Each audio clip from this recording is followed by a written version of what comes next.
Howdy, friend. Sam Houston here, hoping you're living in high cotton.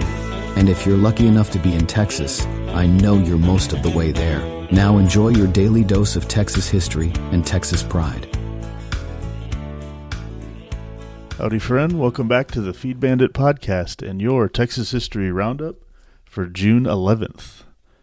In 1828, Irishmen James Power and James Hewitson received authorization from the governor of Coahuila y Tejas to establish 200 families in Texas, half of them from Mexico and half from Europe.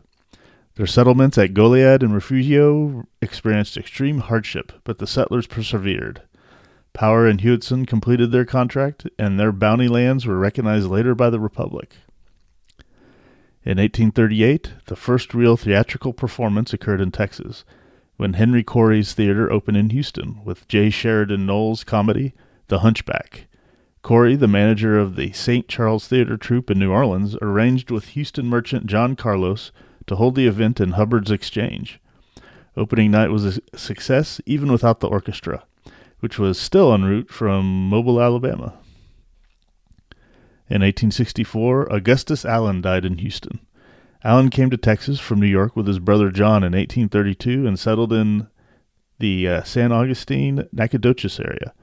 In late 1836, the Allens bought the John Austin Half League, about 2,200 acres, along Buffalo Bayou near Harrisburg, where they began building a town called Houston. They convinced the Texas Congress to locate the capital there and built the first capital at their own expense. The seat of government moved from Columbia to Houston in May 1837. I'm sure old General Sam had some say in that matter, considering it was named after him. In 1865, the Texas Treasury robbery occurred in the chaotic period during the last days of the Confederacy. Confederate Captain George Freeman had organized a volunteer company to protect the capital until Union forces arrived. On being told that a robbery was imminent, he and his men entered the Treasury building and confronted about 50 robbers.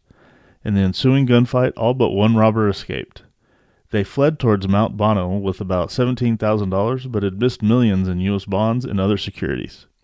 The group was led by a man known only as Captain Rapp. None of the Rapp gang who fled was ever captured, nor was money recovered, though some was found scattered between the Treasury and Mount Bonnell. In 1938, Ralph J. Gouldhold, at the pinnacle of his golfing career, won his second consecutive U.S. Open. He was born in Dallas in 1911 and at age 18 won the city amateur golf title and then the motion picture industry tournament in Los Angeles 5 months later. In 1937, he was a member of the U.S. Ryder Cup team, which was the first to win on British soil. Gouldhold won the Western Open trophy 3 consecutive years and won the Masters in 1939 after being its runner-up in both 37 and 38. Inducted into the World Golf Hall of Fame in 1981, Gouldhold died in California in 1987. And in 1983, UT Austin beat the University of Alabama 4-3 at Rosenblatt Stadium in Omaha, Nebraska to become the 1983 NCAA baseball national champions, their 4th national title. The Longhorns were coached by Cliff Gustafson, and the MVP was Calvin Schiraldi. Okay. Well, that, my friend, was your Texas History Roundup for June 11th. Thanks so much for listening, and we'll catch you back here tomorrow on the next one. You take care. Well, there you have it. If you like our podcast, check us out at feedbandit.com. There you'll find awesome Texas First outdoors gear and apparel. Your purchase helps support the Bandits and keeps this podcast on the air, fighting for you and for Texas. Remember, preserve the tradition, protect the legacy. Until next time.